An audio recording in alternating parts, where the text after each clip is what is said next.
जीवन में हम सभी कभी ना कभी किसी ऐसी परिस्थिति से गुजरते हैं जहां हम टूट जाते हैं या बिखर जाते हैं, जहां सब कुछ खत्म सा दिखाई देने लगता है।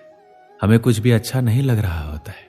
ठीक इसी समय हमें जरूरत होती है एक मोटिवेशनल स्पीच की, जो हमें उस अंधेरे से बाहर निकालने का काम करती है और हमें आगे का मार्ग दिखाती है।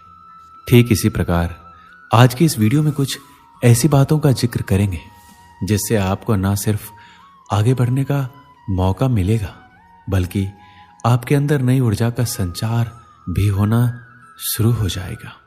जीवन में कठिनाइयां कब शुरू होती है? क्या आपने कभी सोचा है इस बारे में कि आपके जीवन में कठिनाइयां कब आनी शुरू हुई? मेरे हिसाब से इसका कोई अंदाजा नहीं लगा सकता, क्योंकि कठिनाइयां, परेशानियां, दिक्कतें, ये सब तो हमारे जीवन में प्रवेश करते ही आरंभ हो जाती है। जैसे ही हमारा जीवन शुरू होता है, उसकी कठिनाइयां भी तभी से शुरू होती है। जैसे कि माँ के गर्भ से निकलने की कोशिश में ही पहली कठिनाई का सामना करना पड़ता है। उसके बाद कभी सर्दी जुकाम ना लग जाए, कभी चोट ना लग जाए, इस बात की परेशानी हमेशा रहती है। भले ही कहने को ये तो छोटी छोटी सामान्य से दिखने वाली दिक्कतें हैं, परंतु शुरुआत तो हो गई ना। हम छोटे से उदाहरणों को लेकर चलते हैं। जैसे कि किसी महिला का खाना बनाने वक्त हाथ में छोटा सा कट लग जाए तो हम उसे इग्नोर कर देते हैं, लेकिन कई बार यही छोटे छोटे कट जो हमें बार बार लगते जाते हैं और अंदर कब गहरा घाव बना देते हैं, इसका हमें पता ही नहीं चलता। तो ऐसे में सवाल ये उठता है कि हम क्या करें? क्या छोटी छोटी सी चोटों या बातों को लेकर बैठ जाए और उन्हें देखते रहे? नहीं, हम आपसे छोटी छोटी बातों को लेकर बैठने के लिए नहीं कह रहे, बल्कि हम तो बस आपको उसे इग्नोर करने की सलाह दे रहे हैं, क्योंकि जीवन की अक्सर बड़ी कठिनाइयां छोटी छोटी चीजों को इग्नोर करने से होती है, जो आगे चलकर ना जाने किस तरह का रूप ले लेती है, ये कोई बता नहीं सकता। इसलिए इन छोटी बातों को इग्नोर करने की आदत को छोड़ दें और फिर देखिए कि कैसे आपका जीवन बड़ी कठिनाइयों से यूं ही निकल जाएगा। ये जान लीजिए कि हमारा जीवन वास्तव में अद्वितीय है और इसमें हमें ही निर्माण करना है। यह आपका जीवन है और आपको सपनों की ऊंचाइयों तक पहुंचना है। हम सभी जीवन में कठिनाइयां और चुनौतियों का सामना करते हैं, लेकिन हमें ये याद रखना चाहिए कि हर चुनौती का सामना करना हमें मजबूत बनाता है। सफलता और उच्चतम की ओर बढ़ने के लिए हमें निरंतर प्रयास करने की जरूरत होती है। जब तक हम इन चुनौतियों का सामना करते हैं, तब हमारी मजबूतियां बढ़ती है और हमें अपने लक्ष्यों की ओर अग्रसर होने के लिए तत्पर करती है। श्री कृष्ण कहते हैं, जीवन में सफल होने के लिए आवश्यक है कि आप संघर्षों से घबराएं नहीं। अगर आपने कभी भी कोशिश की है तो आप ये अच्छे से जानते होंगे कि सफलता एक एहसास है जो संघर्षों के बाद मिलता है। जीवन में आपको सफलता की ओर आगे बढ़ने के लिए अपने लक्ष्य की तरफ दृढ़ता से प्रगति करना चाहिए। संघर्ष चाहे कैसा भी हो, जो आपको ताकत और परिश्रम की ओर आगे बढ़ने का रास्ता दिखाते। संघर्षों का सामना करते समय अपने मन को हमेशा शांत रखें। अगर आप अपने लक्ष्य की ओर बढ़ना चाहते हैं तो अपने अंदर की ताकत को जगाने की आवश्यकता होती है।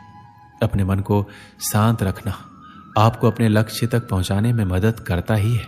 यदि आप खुद ही हार मान लेंगे तो आपकी यात्रा अवसरों से खाली हो जाएगी। इसलिए जरूरी है अपने सपनों का पीछा करने के लिए अपने आत्मविश्वास को बढ़ाएं। जब तक आप खुद में विश्वास नहीं रखेंगे, दूसरे आपका सम्मान नहीं करेंगे। आपका आत्मविश्वास बनाए रखने के लिए खुद को अपनी क्षमताओं को मान्यता देना सीखना होगा। सकारात्मक सोचें और अपने कार्यों पर विश्वास करें। आपको सफलता के पथ पर आगे बढ़ने के लिए खुद को बनाए रखना होगा। इसके लिए आपको एक अच्छे संगठन की आवश्यकता भी होगी। आप हमेशा कोशिश करें कि अपने आसपास सकारात्मक और सफल लोगों के साथ रहें। एक सकारात्मक और प्रभावशाली संगठन में होने के लिए अपने दोस्तों, परिवार के सदस्यों का समर्थन प्राप्त करें। ये लोग आपके साथ आपके लक्ष्यों की प्राप्ति के लिए आपका साथ देंगे। एक अच्छे संगठन के साथ संघर्ष करना आपको मार्गदर्शन, संघर्ष के अनुभव और उदारता प्रदान करेगा। हमें अपनी क्षमताओं का उपयोग करना चाहिए, नए गुणों को सीखना चाहिए और अपने व्यक्तिगत और व्यावसायिक दिग्गजों से संवाद करना चाहिए। ये मानवीय विकास हमें अपनी क्षमताओं का उपयोग करने में मदद करेगा और हमें बेहतर बनाएगा। व्यक्ति हर तरह से दुखों का समाधान ढूंढ लेता है, लेकिन कुछ ऐसी परिस्थितियां आ जाती हैं जो उसके जीवन के सबसे बड़े दुख का कारक बनती है। ऐसे परिस्थितियों से व्यक्ति इतना दुखी हो जाता है कि खुद को टूटा हुआ महसूस करने लगता है। जीवन की सभी कठिनाइयाँ हमारी अपनी रचनाएं और जो हमारे जीवन में बहुत कुछ हासिल करने की हमारी इच्छाओं से उत्पन्न होती है। यदि आप कठिनाइयों से बचना चाहते हैं तो आपको अपनी इच्छाओं को न्यूनतम तक सीमित रखना होगा। अंत में मुझे बस इतना ही कहना है कि सफलता के लिए स्वयं को समर्पित करें। सफलता एक प्रक्रिया है और हमें इसमें समर्पित होना होगा। हमें अपने कामों को सचेतता और पूरे आत्मविश्वास के साथ करना होगा। हमें सफलता के लिए जीवन शैली को बदलना होगा। हमें अपने दृष्टिकोण को बदलना होगा, अपने उद्देश्यों को स्पष्ट करना होगा और खुद को सचेत रखना होगा। एक समय की बात है, रवि और दीपक अच्छे दोस्त थे। वो दोनों एक दिन कुछ काम होने की वजह से शहर जा रहे थे। शहर का कोई पक्का रास्ता नहीं था, इसलिए वो दोनों जंगल के इलाके से गुजरते हुए शहर जा रहे थे। गर्मी बहुत होने के कारण वो दोनों बीच बीच में थोड़ा आराम करने के लिए रुकते थे और फिर आगे बढ़ते थे। उन दोनों ने अपने साथ खाने पीने की चीजें भी रखी थी। दोपहर को जब दोनों दोस्तों को भूख लगी तो दोनों ने एक जगह पर बैठकर खाना खाने का सोचा। दोनों जब साथ में खाना खा रहे थे तभी उन दोनों में किसी बात को लेकर झगड़ा हो गया। झगड़ा इतना बढ़ गया कि रवि ने दीपक को थप्पड़ मार दिया। थप्पड़ खाने के बाद दीपक रवि को कुछ नहीं बोला। दीपक ने जंगल में से एक लकड़ी का छोटा टुकड़ा उठाया और उससे मिट्टी पर लिख दिया कि आज मेरे पक्के दोस्त ने मुझे एक थप्पड़ मारा। कुछ देर के बाद दोनों फिर से शहर जाने के लिए निकल पड़े। उस झगड़े के कारण दोनों एक दूसरे से बात नहीं कर रहे थे और शहर की तरफ आगे बढ़ रहे थे। आगे बढ़ते बढ़ते दीपक जिसने थप्पड़ खाया था उसकी चीखने की आवाज आई। वो दलदल में गलती से बुरी तरह फंस गया था। रवि ने देखा कि उसका दोस्त बुरी तरह दलदल में फंस गया। रवि ने तुरंत उसकी मदद की और उसे दलदल से बाहर निकाल दिया। इस बार भी दीपक कुछ भी नहीं बोला। दीपक ने उधर से एक पत्थर लिया और उस पत्थर से एक पेड़ के तने पर लिख दिया कि आज मेरे पक्के दोस्त ने मुझे बचाया।